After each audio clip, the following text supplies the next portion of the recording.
The Sennheiser Momentum 3 is a great all-around headphone for both work and gaming, with issues going outside due to its design, and looking at the headphones you might actually spot what could cause that issue, but because of its rich feature set, which I admittedly didn't use until recently, makes me think, why don't all Bluetooth headphones have those features?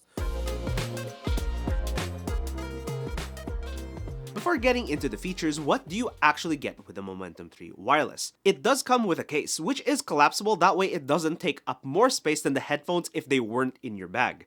But it offers scratch protection and a place for the included USB-C to C cable and adapter to USB-A. That already has gone missing.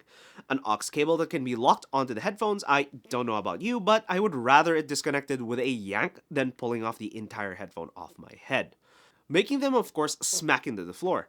Also, by the way, it is a 2.5mm aux cable, not a 3.5, so don't get that mistaken. They are a wireless pair of headphones, so it shouldn't be an issue. Physically, they seem pretty robust. The adjustment of the ear cups are linear and don't have any notches. I find it makes it slide into a different position every time, making me constantly have to adjust the headphone every time I wear them, without confidence that I'm back in the preferred position. The headband rest isn't the most comfortable I've had, but they aren't horrible either, tending to lean either front or back heavy, an easily fixable annoyance with some adjustment. The headphones themselves have a great amount of flexibility. Also, the yokes fold into the headband to reduce the physical footprint, and turn the headphone off. In an earlier firmware, there was no way to turn off the headphones if you wanted to leave them open. For example, hanging them for storage, a very YouTuber or audiophile problem.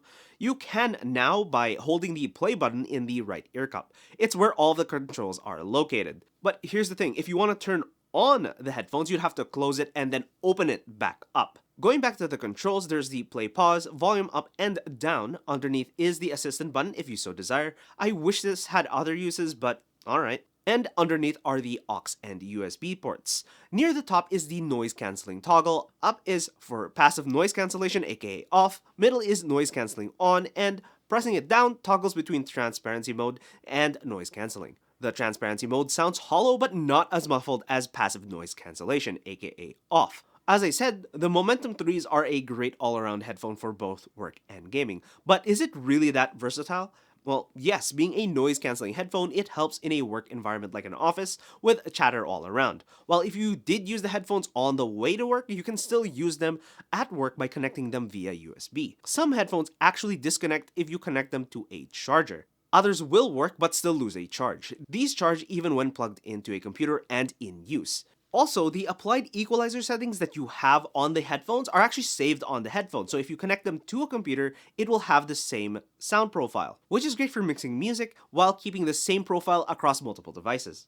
And my favorite feature that add to its versatility is the approximately 17 hours of battery life. I believe every device should have a battery life of 8 hours or more, regardless of how small or big it is. If it isn't at least 8 hours at worst, it doesn't last long enough. This also helps with the tile integration if you end up losing them at one point, basically a find my device tag.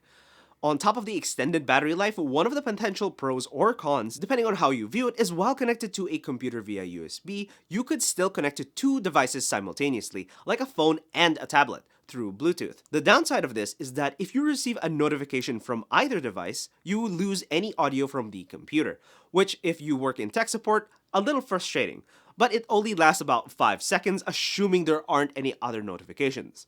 But if you're at home and in the middle of a match, you'll be able to notice and answer a call from a significant other or annoying child telling you to pick them up from school early. This being the sound of the mic as I pick up the phone.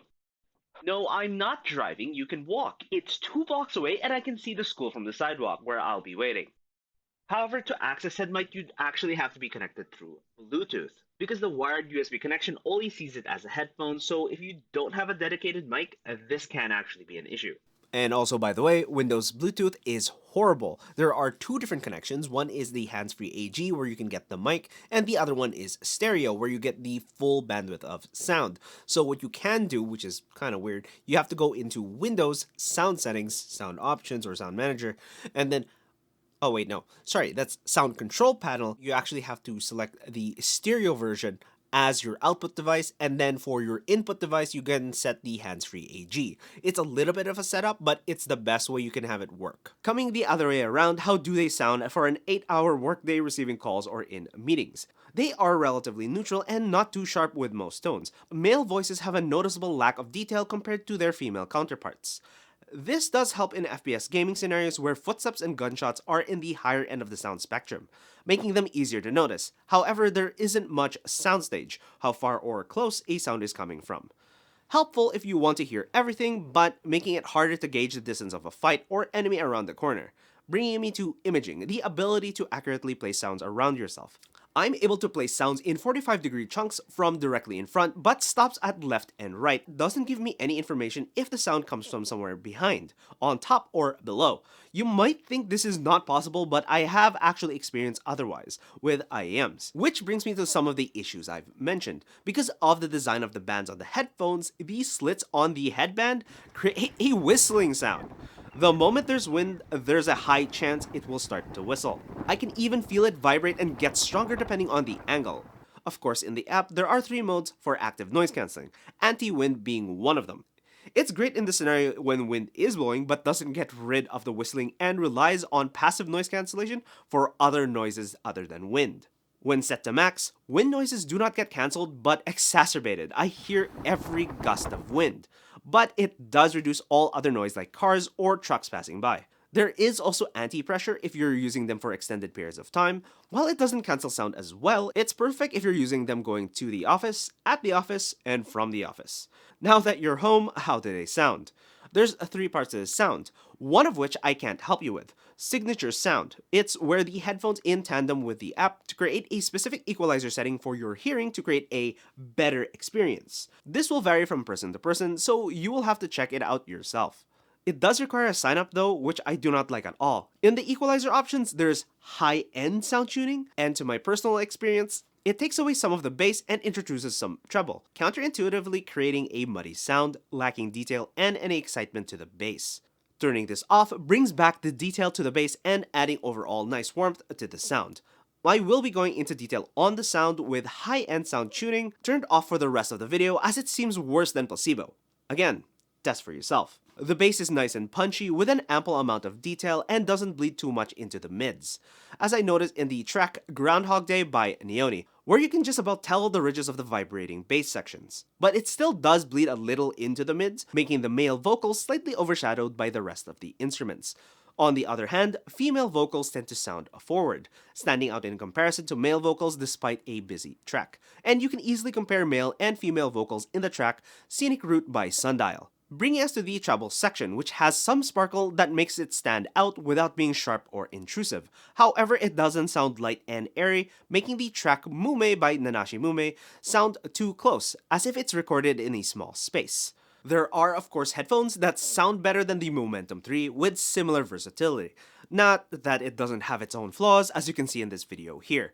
Make sure to subscribe for more content on tech and their ability for both productivity and gaming. I'm your host Naka. Have a nice one. Given how bad gaming headsets are, at least these have extra features, and they're wireless.